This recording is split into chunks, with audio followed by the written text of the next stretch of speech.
Coś ciężko w to lato. Pogoda jakoś nie rozpieszcza, a mam nadzieję, że upały jeszcze przyjdą, bo mam nadzieję, nie nadaremno zrobiłem sobie tak. W dobie mody na zniewieściałe nudle kuksu na głowie, opływowo, ekonomicznie i można komuś ekskluzywnie wyjechać z bani. Hopie ostały ino szczewiki.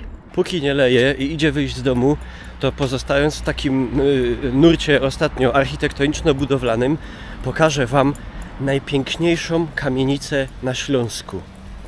No dobra, na Górnym Śląsku. No dobra, w Bytomiu. No dobra, może nawet w Bytomiu są ładniejsze, ale jest na czym oko zawiesić. To nie ta jak coś, ani nie ta na szczęście. To też nie ta. Ty, co jest z tymi butami na mieście?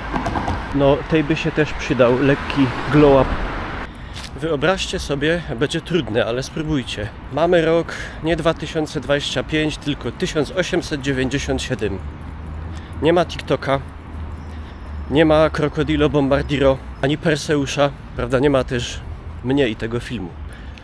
Może jednak nie było tak dobrze. Ale za to przynajmniej są ładne budynki. W niemieckim Beuthen rządzi ten pan. Ludzie żyją sobie jak pączki w maśle. Nie wszyscy, ale ci co żyją, to żyją. I dwóch braci, Simon i Leopold Gutmanowie, by the way, synowie znamienitego wrocławskiego rabina Jakoba Gutmana. Tych dwóch panów dochodzi do wniosku, że trzeba żyć i kręcić geszefty w, prawda, lokum na jakimś poziomie. Także stwierdzili, że chcieliby kamienicę. Najlepiej w fajnym miejscu, przy rynku, przy wylocie dzisiejszej ulicy Podgórnej, ówczesnej Schießhausstraße, bo prowadziła do siedziby tak zwanego domu strzeleckiego Schützengilde, czyli dzisiejszego Beceku. I roboty tej podejmuje się nie byle jaka firma, berliński architekt Albert Bohm, który stoi też m.in. za budynkiem Opery Śląskiej dzisiejszej, czyli pierwszego teatru na Górnym Śląsku w Bytomiu.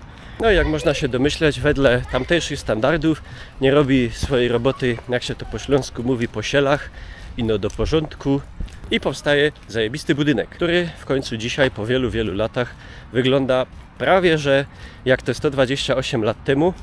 No, ta kamienica i zresztą jej bliźniacza kamienica po drugiej stronie w czasach ich nowości wyglądały trochę inaczej. Je wieńczyły dwie takie ładne, szczeliste wieżyczki, które górowały nad rynkiem i było je widać z daleka. Same fronty też zostały trochę poupraszczane.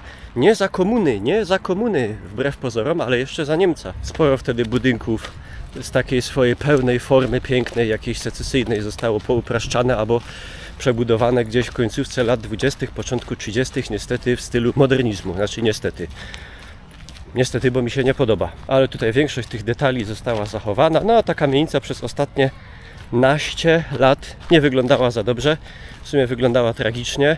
Ja pamiętam jeszcze za dziecka na dół łaziliśmy tam na zakupy mięso kupować. Tam był rzeźnik, masosz. Strasznie tam w ogóle cyganili.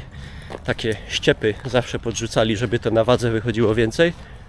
No a potem ten sklep zlikwidowano, to już był pustostan, rozwalone stropy, pozabijane okna, szyby. Można jeszcze, jak się na Google cofniecie, zobaczyć, jak to wyglądało.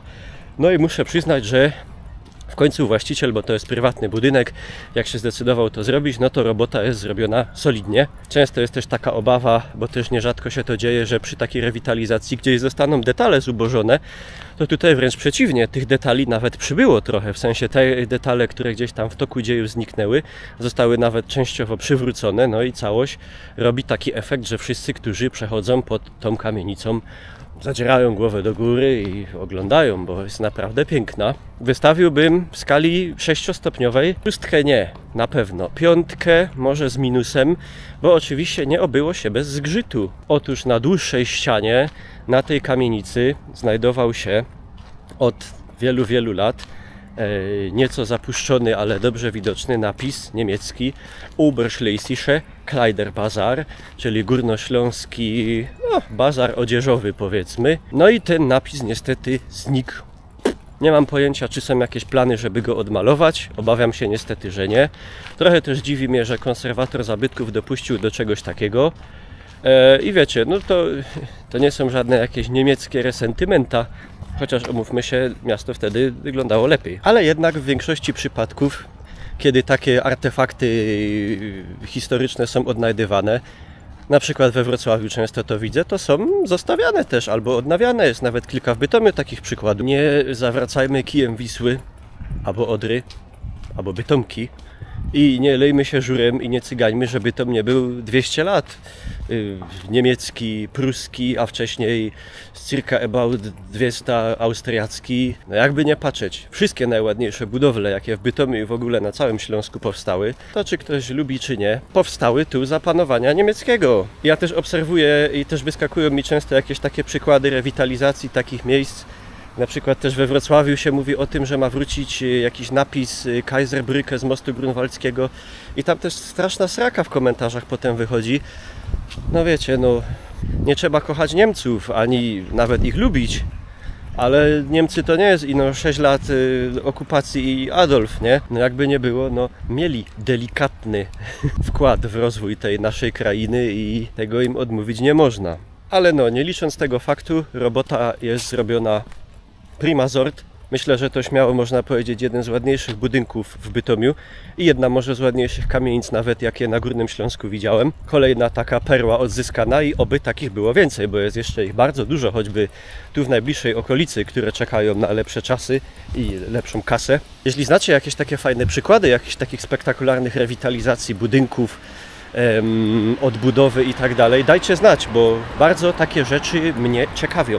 A ja uciekam do domu, bo coś tak chyba idzie do deszczu znowu, to nic nowego. Dziękuję Wam bardzo za uwagę, będzie mi bardzo miło, jak Państwo zostawią jakiego komentarza i ocenę pod filmem i ja chylę czapki z moją łysą glacą, godejcie mi kodzak. I jak dożyjemy, to widzimy się chnet. Nara.